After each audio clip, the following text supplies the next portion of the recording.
बिहार के एक गांव में से एक लड़का अपने माँ बाप को गांव में छोड़ करके नौकरी करने दिल्ली गया और फिर वहां जा करके अपना जीवन किसी और के ऊपर कुर्बान करके वापस लौट आया। और जब माँ बाप को पता लगा तो पूरे घर में सन्नाटा फैल जाता है और माँ बाप बार बार पुलिस थाने जाने की कोशिश करने लगते हैं। आखिर क्या हुआ था, पूरी कहानी यहाँ पर जानेंगे। वीडियो को लास्ट तक जरूर देखा करें। नमस्कार, मैं हूँ सुदेश कुमार और तिरछी बात चैनल में आपका स्वागत है। दोस्तों, यह घटना बिहार के चंपारण जिले के अंदर रहने वाले एक लड़के के साथ घटित होती है, जिसका नाम होता है सुनील। 2019 की यह बात है। सुनील 12वीं क्लास में पढ़ा करता था, तो 12वीं का एग्ज़ाम हो चुका था, रिजल्ट आने वाला था। तो जैसे रिजल्ट आता है तो माँ बाप कहते हैं, बेटा जाकर रिजल्ट देख, अगर तू पास हो गया तो फिर तो तू नौकरी करने के लिए निकल जाना। वह रिजल्ट देखने के लिए किसी सेंटर पर जाता है जो कंप्यूटर वगैरह लगे रहते हैं, और सीएससी सेंटर पर जाने के बाद अपना रिजल्ट देखता है तो दोस्तों अचंभे में रह जाता है, क्योंकि वह फेल हो चुका था। अब वह किस मुंह से माँ बाप के पास जाए कि भाई मैं फेल हो चुका हूँ, दोबारा पढ़ना पड़ेगा, नौकरी मुझे मिलेगी नहीं। माँ बाप बहुत गरीब थे, वह आस लगा कर बैठे हुए थे कि बेटा 12वीं पास करने के बाद कमाने जाएगा। अब तो वह बिना घर जाए ही दिल्ली पहुँच जाता है काम मांगने के लिए। दिल्ली पहुँच करके वह होटलों में काम मांगने लगता है। तभी एक होटल में उसको जैसे काम मांगते हुए कोई आदमी देखता है तो उससे बातचीत करने लगता है। अब जब वह बातचीत करने लगता है तो वह होटलों का मालिक था। कई होटल थे उसके, जिसका नाम था हरीश कुमार। वह लड़के को देखता है, भाई बहुत सुंदर हष्टपुष्ट लड़का है, तो उससे बातचीत करता है, तुम्हें क्या चाहिए। और वह लड़का हरीश कुमार से कहता है कि साहब मुझे नौकरी चाहिए, और कैसी भी नौकरी हो, मैं सब नौकरी कर लूँगा। तो हरीश कुमार कहता है ठीक है, मैं तुम्हें नौकरी दूंगा और मैं तुम्हें महीने के 15 से 20 हज़ार रुपये भी दूंगा। अब तो हरीश कुमार जैसे ये बात कहता है तो यह लड़का खुश हो जाता है, जिसका नाम सुनील था। अब सुनील से कहता है चलो मेरे साथ। सुनील को अपनी गाड़ी में बिठाता है और दिल्ली से थोड़ा बाहर नजफगढ़ के इलाके में, जहाँ पर प्रदूषण नहीं था बिल्कुल, वहाँ पर अपने फार्म हाउस पर ले जाता है। बहुत बड़ा 4 किले के बीच में फार्म हाउस था। उसमें पार्क भी था, उसमें स्विमिंग पूल भी था, उसमें बहुत सारी हरी हरी घास लगी हुई थी और बहुत अच्छा वहाँ पर एक फार्म हाउस बना हुआ था, क्योंकि यह अमीर आदमी था हरीश कुमार। घर ले जाता है। घर पर उसकी पत्नी सुमित्रा और उसकी बेटी जिसका नाम होता है रश्मि, जो कि बीमार रहती है। उसकी किडनी खराब है, 24 साल की उसकी उम्र है, जो कि कुर्सी पर चेयर पर बैठी रहा करती और उसको चेयर से ही घुमाया करते थे उस पार्क में या फिर वहाँ पर पूरे फार्म हाउस के अंदर। उसकी देखरेख के लिए एक नर्स भी वहाँ पर थी, जो कि उसकी डायलिसिस टाइम टाइम पर किया करती थी। तो यह सारा कुछ वहाँ पर देख करके अब जो ये लड़का होता है सुनील, यह वहाँ पहुँच जाता है और लड़की का जो पापा होता है उसको देख करके लड़की रोने लगती है कि पापा मेरे पास ही रहा करो, तुम मुझे छोड़कर मत जाया कर दो। लेकिन पापा कहता बेटी मेरा बहुत बड़ा कारोबार है, मुझे देखना पड़ता है सब कुछ। अब यहाँ पर लड़की के 2 भाई भी थे जिनकी शादी हो चुकी थी, जो कि अलग घर बसाकर रहा करते थे। दोस्तों, ये लड़का सुनील यहाँ काम पर रहेगा, यह बात अब वह सुनील कहता है कि भाई तुम्हें यहाँ पर किस लिए रखना है, तुम्हें यहाँ पर रहना है कि जो हमारी बेटी है इसको व्हील चेयर पर घुमाना है इधर उधर पार्क में, और घर का काम करना है, बागवानी करनी है, ये सारे काम तुम्हें करने हैं। अब यहाँ पर सुनील कहता काम तो मैं कर लूँगा, मन मन में कह रहा था। लेकिन सुनील डर रहा था, क्योंकि इनकी बेटी के गुर्दे खराब हैं, कहीं ऐसा ना हो कि उसी को बेहोश करके उसके गुर्दे निकाल कर अपनी बेटी को लगा ले ये। और डरना स्वाभाविक भी था दोस्तों, क्योंकि माँ बाप के लिए अपनी औलाद से प्यारा कोई नहीं होता है। सुनील डरता रहता है, रात भर उसको नींद नहीं आती है। वह सोचता है कि कहीं ऐसा ना हो कोई बेहोशी की दवाई सुंघा दे या बेहोशी की दवाई लगा दे और मैं बेहोश हो जाऊं और फिर उसके बाद मेरा काम तमाम हो जाए। रात भर नहीं सोता है, ढंग से नींद नहीं आती है उसको। अब वह सुबह उठता है, सुबह उठकर उसको एक बार तो ऐसा लगता है कि भाई ये लोग जो किडनी के लिए डोनेशन किडनी देने वाला कोई हो ऐसा ढूंढ रहे थे, और इसको डर लग रहा था सुनील को, ये नौकरी करने के लिए वहाँ पर गया था। ये सुबह उठता है, सोचता है कि भाई मैं यहाँ से भाग जाता हूँ, वरना तो किसी दिन मेरा कंटा कर देंगे ये और मेरी किडनी निकाल लेंगे, मेरे गुर्दे निकाल लेंगे। लेकिन वह उनका स्वभाव देखता है, स्वभाव उनका ऐसा लग नहीं रहा था, ना ही उन्होंने इससे एक बार भी कुछ ऐसा वैसा कहा था। वह सोचता है कि चलो मैं रुक कर देखता हूँ क्या होता है। और फिर दोस्तों यहाँ पर वह रुक जाता है और सुबह सुबह की बात होती है। हरीश बोलता है कि भाई अब यहीं पर अपनी आंटी का कहना मानना, मैं तो जा रहा हूँ अपने काम पर, घर में ही रहना, कोई सामान मंगाना हो इनको बाज़ार से तो सामान ला देना, वरना घर का काम करते रहना। अब जो है हरीश कुमार होता है वह तो बाज़ार के लिए चला जाता है। अब जो बेटी रश्मि होती है उसकी जिम्मेवारी सुनील के ऊपर आ जाती है, इसको व्हील चेयर पर बिठाता है। और इसकी मम्मी ने, जो रश्मि की मम्मी थी सुमित्रा, उसने कहा कि चलो इसको घुमा लेते हैं। तो पार्क में थोड़ा घुमाते हैं, घुमाते घुमाते सुमित्रा थोड़ा थक जाती है, कहती है अब तुम इसको घुमा लाओ जाओ। और एक जगह पर मछलियाँ पाली हुई थी, वहाँ पर उसको ले जाता है वह कुर्सी पर। वहाँ पर मछलियों को देखकर बहुत खुश होती है जो लड़की होती है रश्मि, कहती है कि मैं इनको देखा करती, मुझे अच्छा लगता है। और उसके बाद बातचीत करने लगती है अपने पुराने गए गुजरे दिनों के बारे में, ऐसे थे हम, ऐसे पढ़े थे, लेकिन अब क्या फ़ायदा, अब तो मैं मरने वाली हूँ। इस तरह की बात वह लड़के के सामने कहती है। लड़का भी इस बात को सोचकर दुखी हो जाया करता है कि हाँ सच में मरने वाली तो बेचारी है। इस तरह से वहाँ पर बातचीत चल रही होती है। 4 एकड़ का वह फार्म हाउस था, सारे फार्म हाउस में वह उसको घुमाता है व्हील चेयर पर। अब दोनों की बातचीत गहरी होने लगती हैं, दोनों एक दूसरे के प्रति खुल जाते हैं।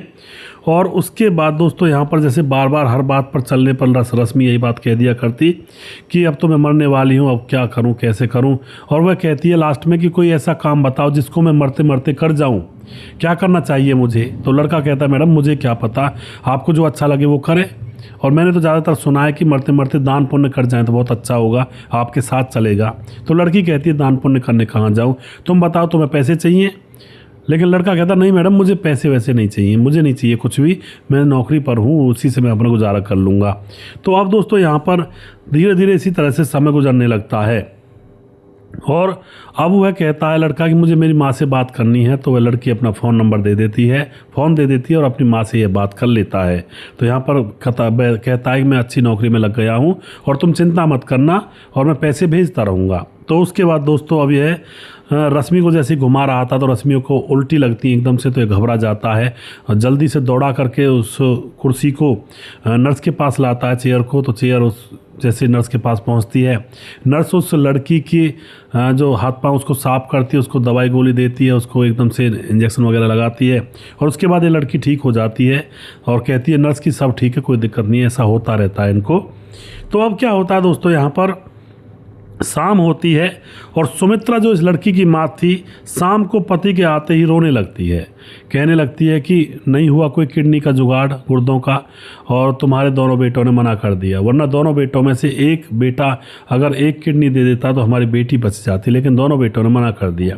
इस बात को कह करके जोर से वह सुमित्रा रोने लगती है अपने पति के सामने, और कि इस दुनिया में कोई किसी का नहीं है, ये उनकी ही तो बहन है, लेकिन वो उन्होंने मना कर दिया। क्योंकि दोस्तों सुमित्रा और उसके पति हरीश की किडनी लगाई नहीं जा सकती थी, क्योंकि वह जो बहुत ज़्यादा बूढ़े बुजुर्ग थे, उनकी किडनियों में शायद इतनी ताकत नहीं होगी। और अब यहाँ पर यही गमगीन माहौल फिर से हो जाता है। यह सारा जो माहौल था वह लड़का सुनील देखा करता, और कई बार उसकी आंखों में भी आंसू आ जाया करते कि भाई मैं ऐसी जगह पर हूँ जहाँ पर लड़की मरने वाली है। अब रोज़ का यह नियम था कि रोज़ ये लड़का उस लड़की को घुमाता। 1 महीना बीत जाता है, 1 महीने में 12,000 रुपये वो अपने माँ बाप को भेज भी देता है। लड़की अपने फ़ोन से भेज देती है उनके गांव के किसी CSC सेंटर पर, और वहाँ से माँ बाप निकलवा भी लेते हैं। और उसके बाद दोस्तों अब यहाँ पर क्या होता है कि जो सुनील होता है उसको इस परिवार के ऊपर पूरा विश्वास हो जाता है कि ये मेरी किडनी वगैरह तो निकालने वाले हैं नहीं, ये बेचारे कोशिश कर रहे हैं अपनी बेटी को बचाने की, लेकिन मुझसे कुछ नहीं कह रहे। तो विश्वास उसको पूरा हो जाता है कि धोखा देने वाले नहीं हैं।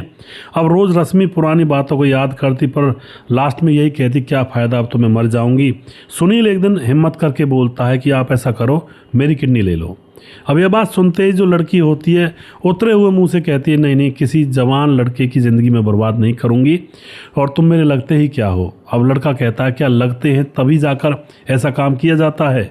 वह मना कर देती, लड़की बिल्कुल मना कर देती है। लेकिन शाम होती है, शाम को जो लड़की का पापा होता है वो भी आ जाता है, और शाम को फिर से सारे लोग इकट्ठे होते हैं। तो फिर से सुनील कहता है कि अंकल जी, आंटी जी, मेरी किडनी ले लो, आप अपनी बेटी को बचाओ। लेकिन वो बिल्कुल 2 टूक मना करते हैं, नहीं बेटा, हम डोनेशन में कोई मिलेगी उसी को लेंगे, आपकी ज़िंदगी को ख़राब नहीं करेंगे। लेकिन सुनील अब समझ जाता है कि भाई ये बिल्कुल भी मुझसे फ़ायदा नहीं उठाना चाहते हैं। तो उसके बाद वह उनके पीछे पड़ जाता है, नहीं नहीं, मैं इसको ज़िंदगी देना चाहता हूँ, इसको कहीं से कोई जुगाड़ नहीं हो रहा है, मैं ज़िंदगी देना चाहता हूँ। मुझे पता है, मैंने पढ़ा है एक किडनी से इंसान जिंदा रह सकता है तो मैं रह लूँगा इसके लिए। तो दोस्तों वह बार बार कहता है। तो अब जो माँ होती है लड़की की उसे गले लगा लेती है और पिता भी गले लगा लेता है, बेटा तेरे जैसा तो इस संसार में कोई नहीं है, हमारी बेटी के भाई हैं, भाइयों ने किडनी देने से मना कर दिया, तू तो बहुत दूर का है और जो कि नौकरी करता हमारे पास। लेकिन लड़का कहता है कि नहीं जी अंकल आंटी, अगर मेरी वजह से किसी की जान बच रही है और मेरी भी जान को कोई खतरा नहीं है तो मुझे कोई ऐतराज़ नहीं है। तो अब यहाँ पर दोस्तों यह तैयारी की जाती है और फिर हॉस्पिटल में दोनों को ले जाया जाता है और फिर किडनी का ट्रांसप्लांट हो जाता है। ट्रांसप्लांट होने के बाद जो यह लड़की के माँ बाप थे यह बहुत ख्याल रखते थे, सुनील का भी अपनी बेटी की तरह ख्याल रखते हैं। कुछ दिनों तक सुनील को भी आराम करना पड़ा था, सारी चीज़ें उसके लिए मौजूद थी, सारा कुछ मैटर था। और अब इसके घर पर 50,000 रुपये वह माँ बाप भेजने लगते हैं जिससे कि इसके माँ बाप को कोई दिक्कत ना हो। अब तो माँ बाप बहुत खुश, गांव वाले सोचते हैं यार 50,000 रुपये महीने में भेज रहा है, क्या कमाता है ऐसा, वो कहाँ पर लग गया। 50,000 रुपये जब माँ बाप को गांव में पहुंचते हैं तो माँ बाप ने अपना पुराना घर तोड़वा करके नया घर बनवा लिया था। और दोस्त किडनी ट्रांसप्लांट होने से पहले जो ये दोनों बुजुर्ग थे दंपत्ति, लड़की के माता पिता, ये मना कर रहे थे कि हम इस तरह से नहीं लेंगे, तो अपने माँ बाप से बात कर, अगर ऐसा तुम्हें करना ही है। तो लड़का ये भी कह देता है कि नहीं, माँ बाप कौन चाहेगा कि उसके बच्चे की किडनी निकाल ली जाए, वो बिल्कुल मना कर देंगे, लेकिन लड़की की जान नहीं बच पाएगी। अगर उनको पता लग गया तो मुझे वहाँ पर बुला लेंगे, कस्में खिला देंगे, तुम इस काम को कर लो अभी। तो मजबूर होकर के उन माँ बाप ने ये काम कर ही लिया था बच्चे इसकी कहने पर, और उनकी अपनी बेटी की भी जान की परवाह थी उनको। तो अब 50,000 रुपये इसके माँ बाप के पास भेज दिया करते वो लोग, और इसके माँ बाप नया घर बनवा लेते हैं। धीरे धीरे 2 साल गुजर जाते हैं और वह किडनी इस लड़की को सूट भी कर चुकी थी। कई बार रिजेक्शन हो जाता है ना दोस्तों, बहुत बुरा हाल हो जाता है, किडनी सही आदमी की किडनी भी चली जाती है और वो किडनी फिट बैठ भी नहीं पाती है, रिजेक्ट कर देता है शरीर। लेकिन यहाँ पर मामला सब कुछ नॉर्मल सही हो गया था। लड़की बहुत खुश, वह बीमारियों से अब जूझ रही थी, अब वह बिल्कुल एकदम से फिट हो जाती है। लड़का भी तंदुरुस्त था और अच्छे से वह रहते हैं। अब ये लड़का कहता है कि मुझे अपने घर जाए, काफ़ी दिन हो गए, मैं अपने माँ बाप से मिलना चाहता हूँ, क्योंकि मेरे माँ बाप के रात दिन फ़ोन आ रहे हैं कि बेटा घर भी अच्छा बन गया है, हमारे पास पैसे भी इकट्ठे हो गए हैं, और अब तू हमें अपना चेहरा तो दिखा जा, एक बार गांव तो आ जा। अब ये जब गांव जाने की कहने लगता है तो लड़की थोड़ा सा सर झुका करके, उसकी आंखों में आंसू आ जाते हैं, क्योंकि वह पता नहीं, शायद हो सकता है अंदर ही अंदर प्यार करती हो या फिर कोई मैटर ऐसा हो, लेकिन वह ऊपर सर करती है, कहती है हाँ तुम अपने माँ बाप से ज़रूर मिलकर आओ, बहुत दिन हो गए हैं उनको तुमसे मिले। और फिर ये अपने अंकल आंटी से भी कहता है कि मुझे जाना है। वह लोग इसको तकरीबन 1 से 1.5 लाख रुपये इसके हाथ में नगद रख देते हैं, बेटा ये लो, घर वालों को दे देना, कुछ काम आ जाएंगे। यानी कि वो बेचारे अमीर लोग थे, पूरी कोशिश कर रहे थे कि इनको कोई दिक्कत ना हो, इसको ना इसके माँ बाप को। तो ये लड़का जब जाता है तो रेलवे स्टेशन पर इसको पूरा परिवार छोड़ने के लिए जाता है, और लड़की कहती है कि सुनील आ जाना, भूल मत जाना हमें। अब सुनील यह बात सुन करके सुनील की भी आंखें थोड़ी नम सी हो जाती हैं, क्योंकि जिस परिवार के साथ इतने समय तक रहा, लंबे समय तक, तो वहाँ पर एक कांटेक्ट बन जाता है, दिल का रिश्ता सा बन जाता है। तो सुनील वहाँ से जैसे तैसे अपने गांव पहुँच जाता है।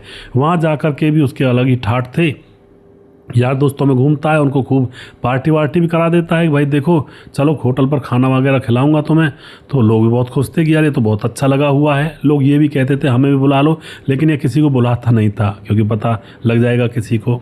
अब क्या होता है, माँ बाप भी बहुत खुश थे, लेकिन माँ बाप इसके चेहरे की तरफ देखते हैं तो चेहरा इसका थोड़ा पतला हो गया था, थोड़ा पहले जैसे मतलब नहीं था।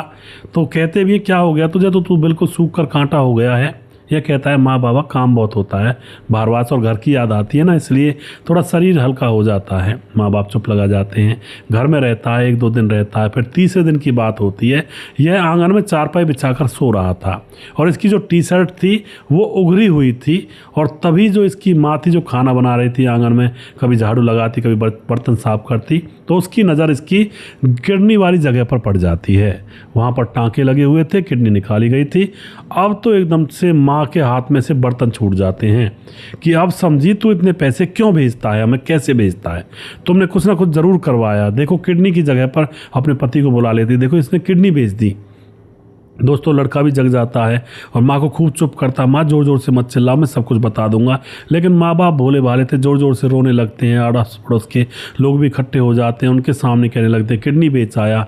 अब तो गांव वाले हंसने लगते हैं कि अच्छा तो किडनी बेच करके अमीर बन रहा है ये पट्ठा। तो उसके बाद दोस्तों यहाँ पर क्या होता है, गाँव में बदनामी हो जाती है और माँ बाप तैयार हो जाते हैं कि हम थाने जा रहे हैं, किसने निकलवाई तुम्हारी किडनी। वह उनको रोकता है, माँ थाने मत जाओ मत जाओ, नहीं नहीं हम जाएंगे। उनको रोकता है कि थाने जाने से पहले एक बार उस परिवार से मिल लो जिस परिवार के लिए मैंने ये सब किया है। अब तो जैसे तैसे वह अपने माँ बाप को मना ही लेता है, वह थाने नहीं जाते हैं। लेकिन पूरे गांव में बदनामी हो चुकी थी, अब शादी कौन करेगा उससे, उसकी तो किडनी नहीं है, किडनी को बेच दिया उसने। ऐसी बहुत बड़ी हंसी की बात हो गई थी गाँव में। अब तो ये अपने माँ बाप को उन सेठ सेठानी से मिलाने के लिए तुरंत तैयारी करता है और दिल्ली की ट्रेन पकड़ लेता है और सीधा दिल्ली आ जाता है। आकर के यहाँ पर जैसे ही ये माँ बाप घर के अंदर घुसते हैं तो उस घर के अंदर हरीश कुमार और उसकी पत्नी सुमित्रा सभी वहीं पर थे। और जैसे ही ये माँ बाप को लेकर पहुंचता है, बताता है कि ये मेरे माँ बाप हैं, तो हरीश कुमार उन माँ बाप के पाँव में पड़ जाता है कि आपके बेटे की वजह से हमारी बेटी जिंदा बची है। और जो पत्नी थी हरीश कुमार की सुमित्रा, वो भी पाँव में पड़ जाती है कि आपके बेटे की वजह से हम अपनी बेटी को नया जीवन दे पाए हैं। आपका बेटा बहुत ही अच्छा है और आपके बेटे ने बहुत बड़ा काम किया है। हमारे खुद के बेटे भी किडनी देने से मना कर देते हैं, तब उस समय इसने काम किया था। अब तो यह बात कहते हैं माँ बाप, कहते हैं वो तो सब ठीक है भैया, लेकिन अब इससे शादी कौन करेगा। गांव में इतनी बुरी खबर फैल गई है कि भाई उसकी किडनी नहीं है एक, तो उससे तो कोई रिश्ता भी नहीं लाएगा इसका तो जीवन खराब हो गया ना, तुम्हारी लड़की की जान तो बच गई, लेकिन हम क्या करेंगे इसका। इतने में वहाँ पर लड़की बैठी थी। लड़की दबी हुई आवाज़ में कहती है कि शादी तो इससे मैं करूँगी। कौन करेगा, मैं करूँगी शादी, और मैं इसको अपने घर की शान बनाऊंगी। अब यह बात सुनकर के जो माँ बाप होते हैं वह लड़की की तरफ देखते हैं। लड़की देखने में बहुत ही सुंदर खूबसूरत, और अब तो किडनी लग चुकी थी और उसका जीवन बहुत अच्छा, मतलब हष्ट-पुष्ट शरीर हो गया था। अब यहाँ पर जो लड़की के माँ बाप थे वह भी उसकी लड़की की तरफ देखते हैं, तो एकदम से वह भी कहने लगते हैं कि हाँ जी, हाँ बहन जी, हाँ भाई साहब, हम अपनी लड़की की शादी आपके बच्चे से करेंगे। शायद वो दोनों आपस में बातचीत कर चुके होंगे पहले ही कि भाई जिस लड़के ने अपनी जान की परवाह किए बगैर लड़की की जान बचाई, तो हम उसी के साथ अपनी बेटी की शादी करेंगे। तो अब यहाँ पर दोस्तों वह जो लड़के के माँ बाप होते हैं वह भी थोड़ा सा नरम हो जाते हैं, समझ जाते हैं कंडीशन को, और फिर वह कहते हैं चलो ठीक है जी, आपने जो किया, आपकी बच्ची की जान बच गई। और फिर दोस्तों इस लड़की की और लड़के की धूमधाम से शादी की जाती है और गांव से बारात मंगाई जाती है। स्पेशली गांव से इसलिए बारात मंगाई जाती है जिससे कि जिन लोगों ने मतलब बदनामी की थी ना, कभी कुछ नहीं है ये तो हो गया, बस इसका कुछ नहीं है, पूरा ज़िंदगी बर्बाद हो गई इसकी, तो पूरा गांव बारात में आता है। और जब शान शौकत को देखता है तो दांतों तले उंगलियां दबा कर रह जाता है। और खूब यहाँ पर हर तरह का व्यंजन था, हर तरह की सुविधा थी। और उसके बाद नई नवेली दुल्हन को वह जो माँ बाप होते हैं वह ये कहते हैं कि भाई देखो बेटा, तुम्हें रहना तो यहीं पर है, क्योंकि लड़की के हिस्से की प्रॉपर्टी है, फार्म हाउस ये लड़की के हिस्से का है। लड़कों ने तो अपनी प्रॉपर्टी ले ली, और 4 होटल है मेरे पास, और 1 होटल मेरी बेटी के नाम भी है, बाकी के 3 होटल मैं अपने लड़कों को दे दूंगा, कोई दिक्कत नहीं है। ये कारोबार भी तुम्हें संभालना है, लेकिन अभी जब तक हम बैठे हैं तब तक तुम आराम से घूमो फिरो।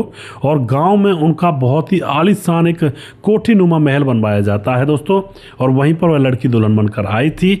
गाँव की आबो हवा भी देखती है, और कभी कभी अपने पति को लेकर के अपने पापा घर भी चली जाया करती है। पापा का कहना ये था, बेटी हमारे जाने के बाद अपना ये सारा कारोबार अपने आप आकर के संभाल लेना।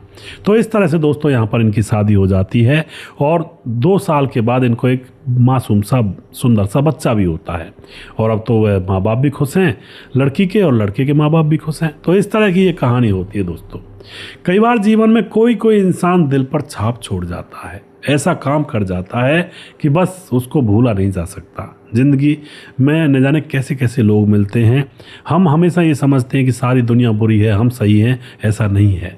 दुनिया में न जाने कैसे कैसे देव पुरुष भी भरे पड़े हैं, अच्छे अच्छे आदमी भी हैं इस दुनिया के अंदर, लेकिन वो नज़र बहुत कम आते हैं। ज़्यादातर हमारा सामना उल्टे सीधे लोगों से ही होता है, तो हम समझ बैठते हैं कि दुनिया में बस ऐसे ही लोग भरे पड़े हैं। संसार में हैं सब तरह के लोग, क्योंकि धरती तभी टिकी हुई है, वरना तो सर्वनाश हो जाता। वो कहते हैं ना, कहावत है, अगर सारे लोग बुरे हो जाएं तो आपस में लड़कर मर जाएंगे, सर्वनाश हो जाएगा।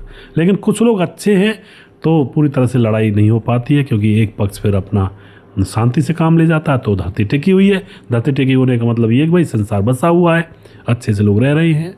तो आप जो भी कुछ कहना चाहते हैं अपनी राय कमेंट बॉक्स में लिख सकते हैं। वीडियो के लास्ट में कुछ भाइयों के नाम जरूर लूंगा जो हमारे वीडियोस को देखते हैं और हमें खूब सपोर्ट करते हैं। दोस्तों हमारे साथ है कमलेश प्रधान भाई साहब। आपकी कहानी सुनकर बहुत अच्छा लगता है। जय श्री राम। सुवासरा तहसील से हैं और जिला मंदसौर है, मध्य प्रदेश। बहुत धन्यवाद करते हैं जी। मनोज श्रीवास्तव जी हमारे भाई लगातार कमेंट करते हैं। आपकी कहानी बहुत अच्छी थी। पति ने पत्नी को मना किया था लेकिन जिंदगी दिया उसको। बहुत बहुत धन्यवाद करते हैं जी। और उसका अमित पटेल बिहार बेलवा मोतिहारी जिला से हैं। भाई साहब आपकी वीडियो पर मैं 15-20 दिन से कमेंट नहीं कर पा रहा हूँ, सॉरी इसके लिए जी। बिल्कुल मुझे पता है अमित भाई, आप लगातार कमेंट किया करें क्योंकि परिवार जब एकत्रित होता है, इकट्ठा होता है, सबके रिस्पॉन्स आते हैं तो बड़ा अच्छा लगता है और काम करने में थोड़ा आनंद आता है जब पूरा परिवार होता है, पूरी फैमिली होती है। तो सुजीत कुमार भाई नमस्कार गुरु जी, राधे राधे भाई साहब जी। धीरज बनवाल लोग हवस के पीछे क्यों पागल हो गए हैं और दुनिया में करने के लिए बहुत कुछ काम है और भी, और लेकिन इन चक्करों में ज़्यादा पड़े हुए हैं जी। बिल्कुल जी। भीख सिंह कमेंट करते हैं आपकी बात करने की अदा ही कुछ और है। जोधपुर से हूँ भीख सिंह जी, आपका बहुत बहुत धन्यवाद। और आप अपना आशीर्वाद बना कर रखेंगे तो हम भी काम करते रहेंगे जी। और आप लोगों का आशीर्वाद ही है मेरे ऊपर जो मैं लगा रहता हूँ। मुकेश कुमार यूपी 83 से कमेंट करते हैं। सिक्रम राज कमेंट करते हैं ग्राम बेलवा जिला मोतिहारी जिला से। किरण शुक्ला कमेंट करते हैं। पवन कुशवाहा कमेंट करते हैं राम राम भैया जी, राम राम जी। विंध्याचल राजवार कमेंट करते हैं। हृदय राम भारती कमेंट करते हैं। आकाश निगम कमेंट करते हैं आपकी वीडियो मेरे को बहुत मस्त लगती हैं, अच्छी शिक्षा देती हैं। धर्मेंद्र जाटव को UPSC से धर्मेंद्र जी। बिल्कुल जी, बहुत बहुत धन्यवाद जी आकाश निगम जी। उसके बाद सुजीत कुमार हमें लगातार कमेंट करते हैं प्रवीण बघेल से पुरी से। और उसके बाद सोनू कुमार दोबारा से। और हमारे साथ सूरज डियो हमारे भाई लगातार कमेंट करते हैं। सूरज डियो जो कि फिजी से रहने वाले हैं और लगातार हमारे वीडियोज़ पर बने रहते हैं, भाई का बहुत बहुत धन्यवाद करता हूं। राम गोसाई हमारे भाई लगातार बने रहते हैं। और राम मोहम्मद यासीन लाहौर पाकिस्तान से लगातार हमारे वीडियोज़ को देखते हैं। राधे श्याम शर्मा श्री जयपुर राजस्थान से। राजकिशोर चौरसिया महाबलेश्वर महाराष्ट्र से। और उसके बाद छगनदास खारडाबाद राजस्थान से। दुर्योधन भाई लगातार कमेंट करते हैं। और उसके बाद हमारे साथ सुशील चौधरी हमारे लगातार कमेंट करते हैं। अगला वीडियो बहुत जल्दी फिर से लेकर आऊँगा, तब तक आप खुश रहें, सावधान रहें। जय हिंद, जय भारत।